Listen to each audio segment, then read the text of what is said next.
Caríssimas senhoras e senhores, boa noite para todos. É com muita alegria que estamos iniciando mais uma transmissão do estudo das cartas de Paulo. Hoje, nós estamos no dia 15 de maio do ano de 2019. Hoje o nosso estudo é o estudo de número 121.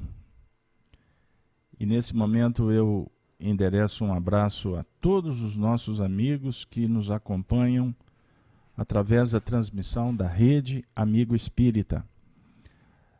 Abraço a todos os irmãos que estão no chat, desde a Síria Pires, que chegou em primeiro momento, aos demais que estão se apresentando, Ana Paula, Alice, Carla, um grande abraço para todos. Nós vamos, nesse momento, fazer a nossa prece, que dará para o início a transmissão de hoje. Vamos lá. Rogando a Deus, nosso Pai, a Jesus, nosso Mestre querido, a espiritualidade que já se faz presente, que possamos nesta noite sermos agraciados com um instante de aprendizado, mais um momento de troca de experiência, que todos nós possamos nesta noite sermos envolvidos nas mais sacrossantas vibrações do bem. Nesse momento, nós vamos também endereçar em nossas preces os pedidos por todos aqueles que passam por provações, que se encontram em dificuldades. Que os benfeitores da vida maior possam levar aqueles elementos que favoreçam, que atendam ao sofrimento destes corações. A você que compõe esse trabalho já há tanto tempo, que todos nós possamos juntos, então, a partir de agora, fortalecer os nossos laços de amizade, que todos nós possamos projetar o nosso aprendizado para que a nossa vida se faça cada vez mais qualificada. Eu endereço um abraço a todos os companheiros que compõem, então, o estudo das cartas de Paulo. Hoje, conforme nós dissemos, vamos trabalhar com o tema a sabedoria da obediência. Eu gostaria de pedir vocês um pouco de paciência, porque nós tivemos uns problemas técnicos e pode ser que eu não consiga acompanhá-los no chat. Então, vamos focar o nosso trabalho e vocês possam dialogar, ajustando aí as necessidades que vão surgir no próprio grupo. Muito obrigado pelo apoio novamente. Vamos lá. Nós estamos trabalhando com as cartas de Paulo aos Romanos. E estamos chegando no capítulo 16, no seu final. Na última semana nós trabalhamos até o versículo 18. E hoje nós vamos trabalhar com o 19º em diante. Na leitura, embora os nossos comentários vão ficar focados no versículo 19 e no versículo 20. Então vamos lá. Paulo diz assim: quanto à vossa obediência, é ela conhecida de todos. Comprazo-me, pois, em vós, e quero que sejais sábios no bem, mas simples no mal. E o Deus de paz esmagará em breve Satanás debaixo dos vossos pés. A graça de nosso Senhor Jesus Cristo seja convosco. Amém. Saudam-vos Timóteo, meu cooperador, e Lúcio e Jason, e Sosípatro, meus parentes. Eutércio, que esta carta escrevi, vos saúdo no Senhor. E aí Paulo vai continuar discorrendo nestas saudações. Pois bem, então vamos, sem delongas, adentrar exatamente no propósito da noite. O verso 18. Porque os 19. Quanto à vossa obediência, é ela conhecida de todas. Comprazo-me, pois, em vós, e quero que sejais sábios no bem, mas simples no mal. Observemos que interessante esse versículo. Vai estabelecendo metas mediante ao conhecimento que ele vai desenvolvendo. Este é o caminho da sabedoria. Procurar equacionar os problemas da vida e se planejar para as conquistas reais e definitivas. A questão do dever, ela é de fundamental importância. O dever imposto de fora para dentro, ou a adesão consciente do ser aos projetos que vão fomentar, então, o seu desenvolvimento. Em O Livro dos Espíritos, aprendemos que o alto, o mundo espiritual superior, auxilia no processo da evolução, enviando mensageiros para revelar, para iluminar o caminho do viajor. Aqueles que sabem mais têm o papel de apresentar todo um projeto que vai sendo compreendido por aqueles que se prontificam a ouvi-los e a seguir o que eles propõem como irmãos mais experientes. Pois bem, muitas vezes isso é feito de uma maneira bem objetiva, em alguns casos incisivas. Porque nós vamos, dentro do movimento do aprendizado, perceber o que é importante para nós, no que remonta ao preenchimento das questões íntimas, que vão favorecer o nosso fortalecimento, ou seja, alimento, e o alimento espiritual se dá principalmente no movimento que conjuga a razão e o sentimento. Isso é preponderante no nosso desenvolvimento. Agora, quando as regras são colocadas no seu sentido de ajustes para que os projetos em nível individual e coletivo se desenvolvam, em alguns casos, quando espíritos mais simples somos, essas regras, portanto, são mais delimitadoras, porque assim é necessário.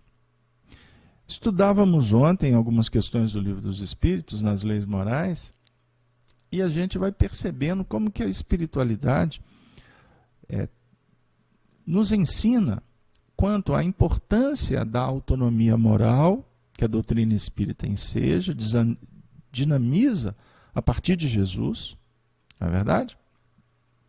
Mas também nós precisamos de compreender que os regimes heteronômos, eles fazem parte do aprendizado da retaguarda. E não pode ser assim.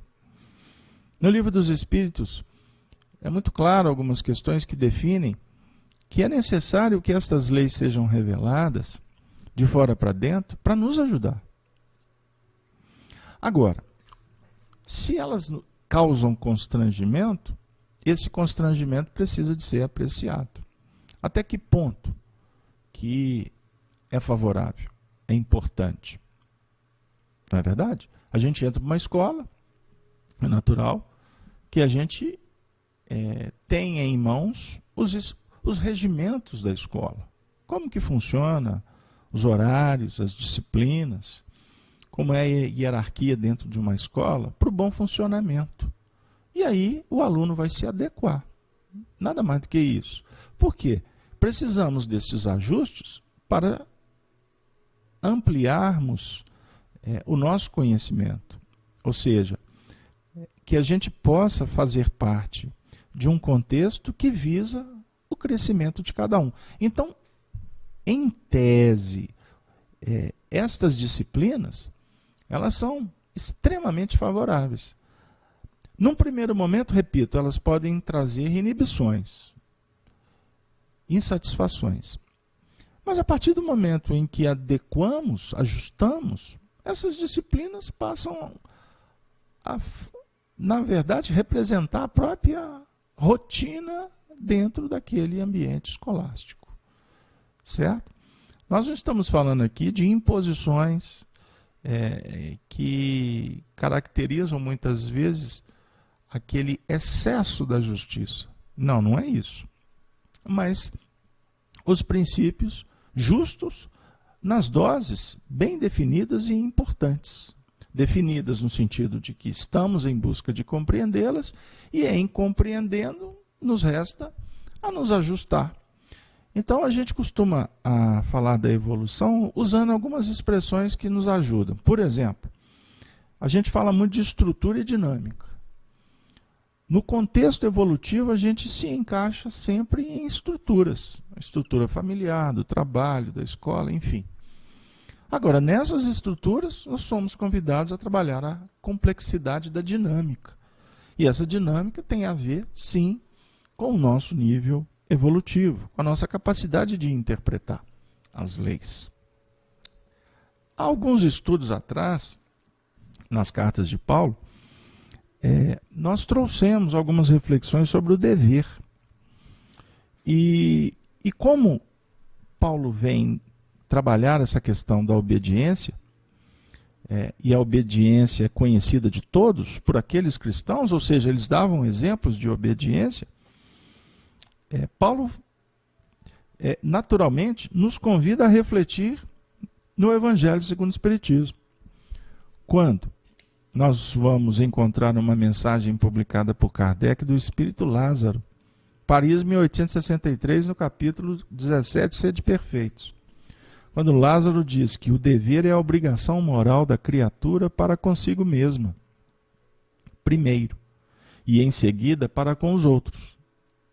O dever é a lei da vida. Com ele deparamos nas mais ínfimas particularidades, como nos atos mais elevados. Quero aqui falar apenas do dever moral e não do dever que as profissões impõem. Na ordem dos sentimentos, o dever é muito difícil de cumprir-se, por se achar em antagonismo com as atrações do interesse e do coração. Então aqui o dever se torna antagônico às questões do interesse pessoal. Por isso é que ele é difícil. Embora nós podemos aqui rapidamente trazer a questão 909 do Livro dos Espíritos, quando Kardec perguntou: o homem sempre poderia vencer suas má tendências diante dos seus próprios esforços? Os espíritos respondem sim, e às vezes com pouco esforço. O que lhe falta é a vontade. Ah, como são poucos os que se esforçam entre vós. Então aqui os espíritos vêm falando que é possível e algumas vezes com pouco esforço. O que falta é a vontade. Então aqui voltando ao texto de Lázaro, o dever é muito difícil de se cumprir, por se achar em antagonismo com suas atrações do interesse do coração. Então, para que a gente vença as questões dos interesses, do interesse pessoal negativo, é necessário vontade. Continuando, não têm testemunhas às suas vitórias e não estão sujeitas à repressão suas derrotas. O dever íntimo do homem fica entregue ao seu livre-arbítrio. O aguilhão da consciência, guardião da probidade interior, o adverte e sustenta.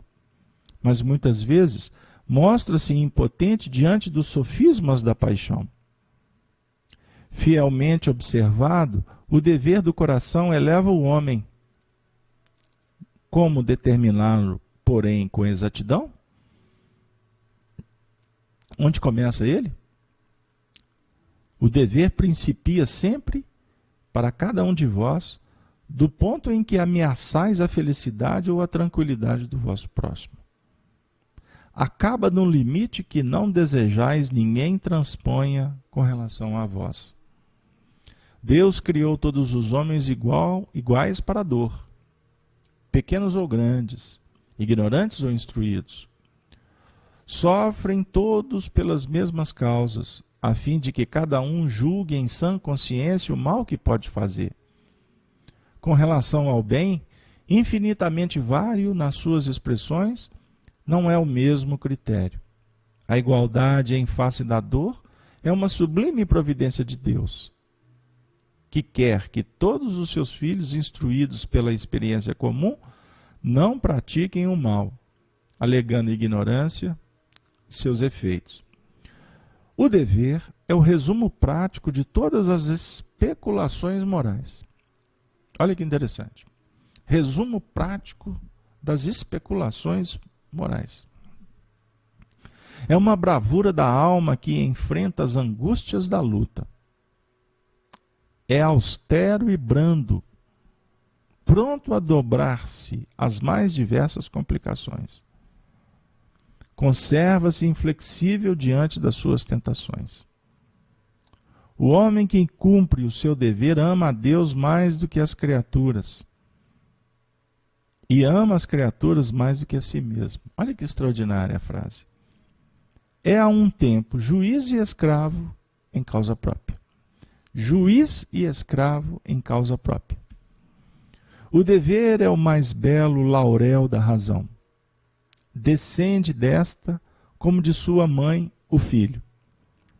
O homem tem de amar o dever, não porque preserve de males a vida, males aos quais a humanidade não pode subtrair-se, mas porque confere à alma o vigor necessário do seu desenvolvimento. O dever cresce e irradia sob a mais elevada forma, em cada um dos seus estágios superiores da humanidade. Jamais cessa a obrigação moral da criatura para com Deus.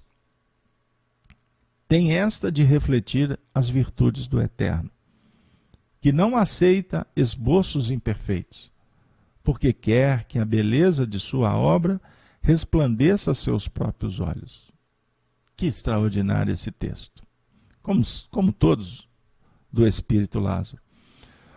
Mas então, nós podemos aqui nos apoiar nesse último parágrafo com essa assertiva, que o dever cresce e irradia sobre a mais elevada forma. Meu pai trabalha até agora, disse Jesus, e eu trabalho também. Em cada um dos estágios superiores da humanidade. Nós estávamos ontem no estudo, na casa de Kardec, e o nosso amigo Paulo Pina fez uma citação interessante, que encaixa aqui. Ele referia ao Nosso Lar, livro. E quando o André Luiz vai se candidatar, junto ao ministro Clarencio, para trabalhar, assumir tarefas do mundo espiritual, ele recebe uma lição muito importante, que tem a ver com o dever. Que o trabalho é em equipe, então é feito em dupla. O mérito é para todos, e não para um só, porque cada um tem a sua cota de contribuição. E a disciplina define que um dos pontos que não faz parte do trabalho com aquele naquele núcleo de atividade, é a reclamação. Então, se o André Luiz se candidatava a operar, ele precisaria de viver dentro desse contexto, se adequar. Geralmente a gente entra nas frentes e busca sempre, num primeiro momento, ouvir, aprender, pegar os macetes, socializar, dar resultado, agradar as pessoas. Mas costumamos, num determinado instante, chegar e, depois de dominadas as situações, entrar na zona de conforto. A zona de conforto, ela é complexa, porque ela acaba suscitando em nós algum tipo de presunção, de arrogância, de acomodação. Zona de conforto, ela nos distancia das vitórias, como afirmam alguns filósofos, do sucesso. Então nós estamos diante de tarefas que exigem boa vontade, esforços, para que nós possamos atingir um ponto de uma possível excelência, palavra de ordem no campo profissional. A excelência, na verdade, é extrair o melhor, dentro do que for possível, obviamente. E cada um oferece, pode dar, de acordo com as suas condições, com o seu conhecimento, com a sua habilidade, mas, acima de tudo, com o seu interesse, com a condição de abraçar o dever como meta principal a ser alcançada. Não nos acomodemos, não vamos perder tempo, não faça comum o que Deus te colocou para ser qualificado, vamos dizer assim. E para isso é necessário o estudo, a dedicação. Emmanuel diz sobre o dever, no livro Pensamento e Vida, algumas frases assim que são muito especiais. Ele diz que o dever define a submissão que nos cabe a certos princípios estabelecidos como leis pela sabedoria divina para o desenvolvimento de nossas faculdades. Aí ele vai dizer: para viver em segurança, ninguém desprezará a disciplina. Obedecem às partículas elementares no mundo atômico, obedece à constelação na glória da imensidade. O homem viajará pelo firmamento a longas distâncias do lar, em que se lhe vincula o corpo físico. No entanto, não logrará fazê-lo sem obediência aos princípios que vigem para os movimentos da máquina que o transporta. Dessa forma, pode-se simbolizar o dever como sendo a faixa de ação no bem que o Supremo Senhor nos traça a responsabilidade para a sustentação da ordem e da evolução em sua obra divina, no encalço de nosso próprio aperfeiçoamento. Olha que beleza. Cada consciência bafejada pelo sol da razão será interpretada assim a conta de raio na esfera da vida, envolvendo da superfície para o centro, competindo-lhe a obrigação de respeitar e promover, facilitar e nutrir o bem comum. Atitude espontânea que lhe valerá o auxílio natural de todos os que lhe recolhem a simpatia e a cooperação. Com semelhante atitude, cada espírito plasma os reflexos de si mesmo. Por onde passa, abrindo-se os reflexos das mentes elevadas que o impulsionam à contemplação de mais vastos horizontes do progresso e à adequada assimilação de mais altos valores da vida. Desse modo, pela execução do dever, região moral de serviço em que somos constantemente alertados pela consciência, exteriorizamos a nossa melhor parte, recolhendo a melhor parte dos outros. Olha que legal. Exteriorizando a nossa melhor parte, e o dever nos ajuda a recolher a melhor parte dos outros. Acontece, porém, que muitas vezes criamos perturbações na linha das atividades que o Senhor nos confia. E não apenas desconjuntamos a peça de nossa existência, como também colocamos em desordem muitas existências alheias, desajustando outras muitas peças na máquina do destino. Surge então para nós o inexorável constrangimento à luta maior, que podemos nomear como sendo o dever regeneração, pelo qual somos compelidos a produzir reflexos inteiramente renovadores de nossa individualidade, à frente daqueles que se fizeram credores das nossas cotas de sacrifício. É dessa maneira que recebemos, por imposição das circunstâncias, a esposa incompreensiva, o esposo atrabiliário, o filho doente, o chefe agressivo, o subalterno infeliz, a moléstia pertinaz ou a tarefa compulsória a benefício dos outros, como gleba espiritual para esforço intensivo na recuperação de nós mesmos.